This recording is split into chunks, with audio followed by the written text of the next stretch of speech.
안녕하세요. 오늘 저희가 함께 띄워드릴 자료는 소위 트럼프 메가빌이라고 불리는 그 법안입니다. 네. 이 법안 내용부터 정치적 배경, 예상 파장까지 들여다볼 게 정말 많습니다. 네, 이 자료들을 쭉 보니까요. 공화당이 오랫동안 추진해온 것들하고 또 그 2017년 세금 감면 있잖아요. 곧 만료되는데 네네. 이걸 연장하려는 시도가 딱 맞물려 돌아가는 걸 보여줍니다. 단순 세금 법안이 아니라는 거군요. 그렇죠. 이게 정치, 경제, 심지어 특정 인물, 트럼프 전 대통령 같은 그런 영향력까지 다 얽혀 있어서요.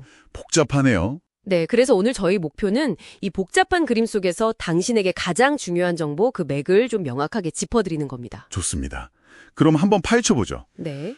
그게 두 가지 축이라고 하셨는데 네. 공화당의 전통적인 우선순위, 국경 안보, 국방, 에너지 네. 이런 거랑 맞습니다. 2017년 감세한 연장, 이게 또 다른 축이고요. 네. 근데 이 세금 부분이 특히 좀 복잡해 보여요. 맞아요.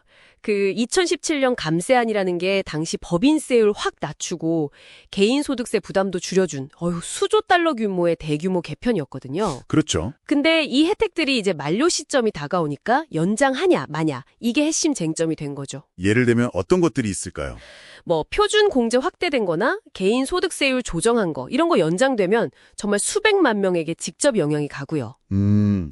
여기에 또 그 트럼프 전 대통령 공약이었던 팁 소득 비과세. 그거요. 네, 그리고 미국산 자동차 대출 이자 공제 이런 식으로 특정 유권자층을 딱 겨냥한 조항들도 들어가 있고요. 정말 여러 가지가 섞여 있네요. 그러니까 외부에서도 좀 예상치 못한 반응이 나오는 것 같은데 그렇죠. 일론 머스크요. 이 사람이 눈에 띄는데 얼마 전까지 트럼프랑 관계 괜찮아 보였는데 갑자기 왜 반대하는 거죠? 네, 그게 좀 흥미로운 지점인데 자료를 보면 이유가 한 두어 가지 나옵니다. 첫째는 법안에 전기차 세액공제 삭감 내용이 포함됐어요. 세액공제 삭감? 네, 대당 수천 달러짜리인데 이걸 줄이면 테슬라 같은 회사엔 좀 타격이겠죠? 그렇겠네요. 테슬라 입장에선. 네, 그리고 두 번째 이유는 머스크 본인이 국가 부채 문제를 엄청 강조했어요. 36조 달러 넘는다고. 부채 문제? 네.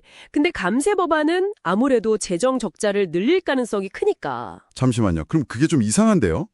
전기차 보조금은 받고 싶어 하면서 국가는 부채 걱정한다. 이거 약간 모순 아닌가요? 바로 그겁니다. 그게 정말 흥미로운 밀당, 푸시앤풀이죠. 그러니까 자기 기업 이익, 즉 EV 공제는 유지하고 싶고 또 거시경제 걱정, 부채는 줄여야 한다고 하고. 양립하기 어려워 보이는데? 네. 감세로 재정 적자가 늘어나는 거랑 전기차 지원은 계속 받아야 하는 거랑 이 두 가지 상충될 수 있는 목표 사이에서 입장이 좀 복잡하게 꼬인 거죠. 근데 워낙 발언 하나하나가 주목받는 인물이다 보니까 공화당으로서는 이런 공개적인 반대가 꽤 부담스러울 겁니다. 그렇죠. 머스크 영향력이 상당하니까. 자료 보니까 이 법안 지지의원들 낙선 운동까지 언급했다고요? 네, 그런 이야기까지 나왔다고 하니까요. 공화당 주요 인사들한테 기부도 많이 했고 또 소셜미디어 파급력도 크잖아요? 네. 그러니까 단순 의견 표명 이상이죠. 정치적인 무게감이 실리는 겁니다. 특히 이제 2026년 중간선거도 다가오고 하니 변수가 될 수 있겠죠? 근데 머스크 반대도 반대지만 사실 공화당 내부에서도 이견이 있다면서요?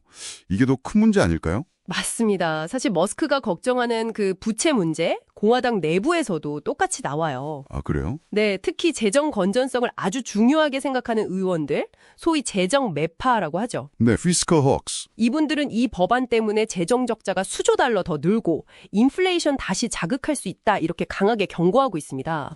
일리 있는 걱정이네요. 그렇죠. 게다가 또 그 주 및 지방세, SALT 공제라고 있잖아요. 네. 그 한도를 지금 1만 달러인데 4만 달러로 올리는 조항 같은 거.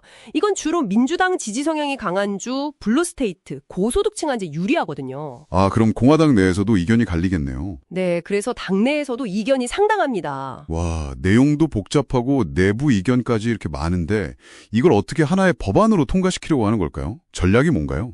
그게 바로 이제 메가빌 전략이라는 건데요. 자료에 따르면 100개가 넘는 정말 방대한 조항들을 그냥 하나의 거대한 꾸러미로 묶어버리는 거죠. 한꺼번에요? 네, 이렇게 하면 의원들 입장에서 특정 조항 몇 개가 좀 마음에 안 들어도 자기가 원하는 다른 수많은 조항들이 같이 묶여 있으니까. 법안 전체를 반대하기가 좀 어렵게 만드는 그런 효과를 노리는 겁니다. 뭐 일종의 끼워 팔기 같은 거죠. 정말 메가빌이네요. 여러 의미로. 자, 그럼 이 모든 상황을 종합해 볼 때 이 트럼프 메가빌이 우리에게 시사하는 바는 뭘까요? 결국 이 법안은 단기적인 정치적 이익, 그러니까 선거 공약 지키고 지지층 결집시키려는 그런 감세라는 인기 카드하고요. 네. 장기적으로 국가 재정을 건전하게 유지해야 한다는 과제, 이 둘 사이의 어떤 근본적인 충돌, 긴장을 보여주는 것 같습니다. 정치와 재정 사이의 딜레마군요. 그렇죠.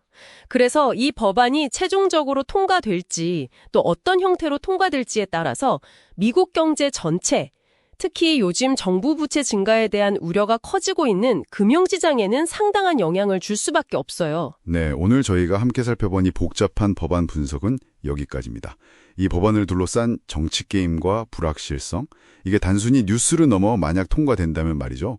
장기적으로 혹시 금리 상승 압력으로 작용해서 당신의 대출 이자나 투자 수익률에 어떤 영향을 미칠지 한번 좀 곱씹어볼 질문을 던져주는 것 같습니다. 네, 중요한 포인트입니다. 다음 딥다이브에서 또 흥미로운 분석으로 찾아뵙겠습니다.